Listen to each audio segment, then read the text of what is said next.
Sä teet videoita nettiin. Miten some on niinku, mitä on käynyt? Niinku, miten sä oot päässyt tohon?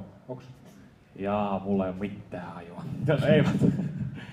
Mistä se kaikki into on kummunut ja miten en mä tiedä, se into on oikeastaan ollut siellä aina. Periaatteessa ala-asteikäisestä mä oon tehnyt videoita. Siis kavereiden kanssa kuvailtu kaiken näköisiä mini-action-filmejä ja parkour-pätkiä ja tehty omia lip-sync-musiikkivideoita. Se oli sen aikainen musikalli.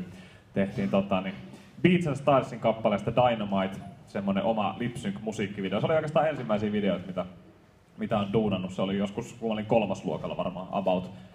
Mutta oikeastaan niin, se into on ollut siellä taustalla koko ajan, että mä oon tykännyt tuottaa videoita, tykännyt tehdä ideoida. Ja sitten niin se on johtanut tähän pisteeseen asti, että periaatteessa toi itseilmaisu ja sen intohimo ja innostuksen avulla niin päästy aika pitkälle.